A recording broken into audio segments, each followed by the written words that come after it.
নমস্কার বন্ধুরা, সাতবাহারের পক্ষ থেকে আপনাদের সবাইকে জানাই অনেক অনেক স্বাগত। প্রতিদিনের মতো আজও একটা নতুন রেসিপি নিয়ে হাজির হয়ে গেছি। আজকের রেসিপি যেটা আমরা বিকেলে স্ন্যাক্স হিসেবে খেতে কিন্তু ভীষণই ভালোবাসি। আপনারা দেখেই হয়তো বুঝে গেছেন কি বানাচ্ছি। আজ বানাচ্ছি সিঙ্গাড়া, তবে মিনি সিঙ্গাড়া। এটা বানানো ভীষণই সহজ, খেতে কিন্তু দুর্দান্ত। তাহলে চলুন ঝটপট দেখে নেওয়া যাক আমার আজকের রেসিপি। সবার প্রথমে আমি গ্যাসের ওপর একটা কড়াই বসিয়ে দিয়েছি, আর তাতে দিয়ে দিচ্ছি 2 চামচ মতো সর্ষের তেল। তেলটা ভালোভাবে গরম হয়ে গেলে দিয়ে দিচ্ছি অল্প একটু গোটা জিরে ফোড়নের জন্য। ফোড়নটা ভাজা হয়ে গেলে দিয়ে দিচ্ছি 1 চামচ মতো গ্রেট করে রাখা আদা। এবার দিয়ে দিচ্ছি কয়েকটা কাঁচা লঙ্কা কুচি।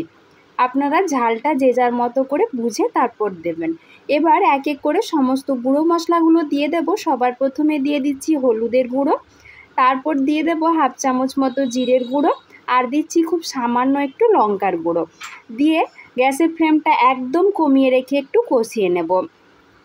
এবার আমি আগের থেকে আলু সেদ্ধ করে রেখেছিলাম এবং সেদ্ধ করা আলুটা মেখেও রেখেছিলাম, সেই আলুটা মশলার সাথে দিয়ে ভালো করে একটু সময় ধরে কষিয়ে নেব। এবার আমি দিয়ে দিচ্ছি স্বাদ মতো লবণ। লবণটা দিয়ে আবারও ভালো করে আলুর সাথে একটু মিশিয়ে নিচ্ছি। সবশেষে দিয়ে দেব সামান্য একটু শুকনো করে রাখা ধনেপাতা। আপনাদের কাছে যদি ফ্রেশ ধনেপাতা থাকে তাহলে সেটাও দিতে পারেন, আর যদি কোনোটাই না থাকে তাহলে না দিলেও চলবে। সিঙ্গাড়া বানানোর জন্য আলুর পুরটা কিন্তু পুরোপুরি তৈরি। এখন গ্যাসের ফ্লেমটা বন্ধ করে দিয়ে পুরটা একটু ঠান্ডা করে নেব। এবার আমি ময়দাটা মেখে নেব।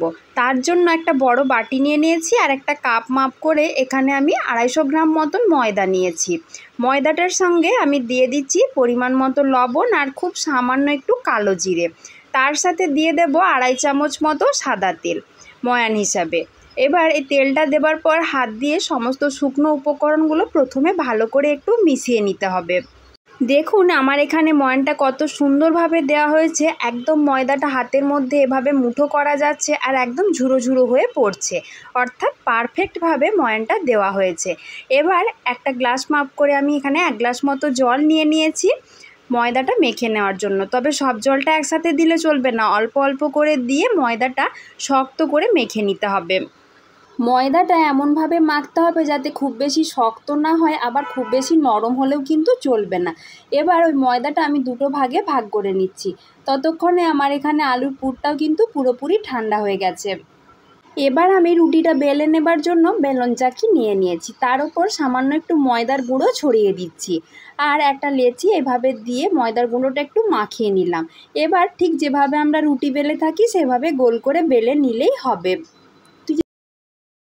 মাঝামাঝি মোটা করে বেলে নিয়েছি, তবে খুব বেশি মোটা হবে না, আবার রুটির মতো অতটা পাতলা করে বেললেও চলবে না। এখন একটা ছুরি দিয়ে আমি মাঝ বরাবর 4 ভাগে ভাগ করে কেটে নিচ্ছি। তারপর প্রতিটা ভাগকে আবার 2 ভাগে ভাগ করে নিচ্ছি। আপনারা দেখেই আশা করি বুঝতে পারছেন আমি কিভাবে বানাচ্ছি, বলে অতটা ভালো করে হয়তো বোঝাতে পারবো না। এবার প্রতিটা ভাগে আমি আলুর পুরটা অল্প অল্প করে দিয়ে দিচ্ছি। খুব বেশি দেওয়া যাবে না, তাহলে আবার ভাজার সময় কিন্তু পুরটা বাইরে বেরিয়ে আসবে। প্রতিটা ভাগে পুরটা আমি দিয়ে দিয়েছি। এবার ফোল্ড করে নেব। ঠিক যেভাবে সিঙ্গাড়া ভাঁজ করে সেইভাবে করে নিতে হবে। আমি সাইডগুলোতে একটু করে জল মাখিয়ে দিচ্ছি যাতে ভাঁজটা করার পর খুলে না যায়। ভাজার সময় কিন্তু খুলে গেলে খুবই সমস্যা, আলুর পুরটা বেরিয়ে যাবে, তেলটাও নষ্ট হয়ে যাবে। প্রথমে আমি প্রতিটা সিঙ্গাড়ার নিচের দিকটা এভাবে মুড়ে নিচ্ছি, পরে আমি ওপরের দিকটা মুড়ে দেখাচ্ছি। প্রতিটা সিঙ্গাড়ার নিচের দিকটা কিন্তু আমি মুড়ে নিয়েছি। দেখুন এটা দেখতে কতটা সুন্দর লাগছে। একইভাবে এবার ওপর দিকটা মুড়ে নেব।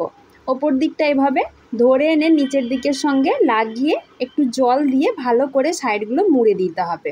ঠিক 3 কোনা মতন শেপ একটা আসবে, যেমন দোকানে সিঙ্গাড়া হয় সেই রকম মতো। তবে সাইডগুলো বারবার বলছি জল দিয়ে ভালো করে মুড়ে নিতে হবে, তা না হলে ভাজার সময় কিন্তু খুলে যাবে। আমি আজকের এই সিঙ্গাড়াটা কিন্তু সম্পূর্ণ নিরামিষভাবে বানিয়েছি। আপনারা চাইলে একই রকমভাবে পেঁয়াজ আদা রসুন ব্যবহার করেও বানাতে পারেন, তবে আমার আজকের রেসিপিটা কিন্তু সম্পূর্ণ নিরামিষ। আপনারা যে কোনো নিরামিষ দিনে এটা বানিয়ে খেতে পারেন। বিকেলের দিকে এই রকম সিঙ্গাড়া যদি চায়ের সাথে থাকে তাহলে কিন্তু পুরো বিকেলটাই একদম জমে যাবে। সবগুলো সিঙ্গাড়া আমি তৈরি করে নিয়েছি। এবার ভেজে নেবার পালা। কড়াতে বসিয়ে দিয়েছি বেশ কিছুটা পরিমাণ সাদা তেল। তেলটা ভালোভাবে গরম হয়ে গেলে গ্যাসের ফ্লেমটা মিডিয়ামে করে দিয়ে একটা একটা করে সিঙ্গাড়া আমি তেলের ওপর ছেড়ে দিচ্ছি। এগুলো ভাজার সময় কিন্তু খুব বেশি তাড়াহুড়ো করলে চলবে না, গ্যাসের ফ্লেমটা কমিয়ে রেখে একটু সময় নিয়ে ভাজতে হবে, তবে কিন্তু বেশি মুচমুচে তৈরি হবে। আর খুব জোরে দিয়ে ভাজলে কিন্তু সিঙ্গাড়াগুলো খুব তাড়াতাড়ি উপরটা ভাজা হয়ে গেলেও ভেতরটা ভালো লাগবে না, সেজন্য গ্যাসের ফ্লেমটা কমিয়ে রেখে এগুলো ভাজতে হবে। দেখুন সিঙ্গাড়াগুলো ভাজা হয়ে গেছে, আমি এখন তেল ঝরিয়ে নিয়ে তুলে নিচ্ছি। একই রকমভাবে দ্বিতীয় ব্যাচের সিঙ্গাড়াগুলোও আমি তেলের ওপর ছেড়ে দিচ্ছি, একইভাবে এগুলোও ভেজে তুলে নেব।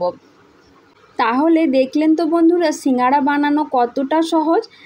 একবার বানানো শিখে গেলে কিন্তু আপনারা খুব সহজে একসাথে অনেকগুলো সিঙ্গাড়া বানিয়ে নিতে পারবেন। আর এগুলো বিকেলের চায়ের সাথে হোক বা বাঙালির মুড়ির সাথে খেতে কিন্তু দুর্দান্ত লাগে। একটা সিঙ্গাড়া আমি আপনাদেরকে ভেঙেও দেখাচ্ছি, দেখুন ভেতর থেকেও এটা কতটা সুন্দর হয়েছে। তাহলে বন্ধুরা আপনারা এই রেসিপিটা বাড়িতে অবশ্যই বানিয়ে দেখবেন, তারপর আমাকে জানাবেন খেতে কেমন হয়েছিল। আমার তো একদমই দোকানের মতো লাগছিল, আপনাদের কেমন লাগলো সেটা কিন্তু অবশ্যই আমাকে কমেন্ট করে জানাবেন। তার সাথে আমার রেসিপি যদি ভালো লাগে অবশ্যই একটা লাইক করবেন, আর সবার মাঝে বেশি বেশি করে শেয়ার করে দেবেন, যাতে সবাই রেসিপিটা দেখে সিঙ্গাড়া বানানো খুব সহজেই শিখে নিতে পারে। তার সাথে চ্যানেলে নতুন বন্ধু হলে অবশ্যই চ্যানেলটাকে সাবস্ক্রাইব করে নেবেন, যাতে প্রতিদিন এরকম নতুন নতুন রেসিপি দেখার সুযোগ আপনিও পান। আজকের মতো এই পর্যন্তই, খুব তাড়াতাড়ি আবারও দেখা হচ্ছে পরবর্তী ভিডিওতে। সবাই ভালো থাকবেন, সুস্থ থাকবেন, ধন্যবাদ।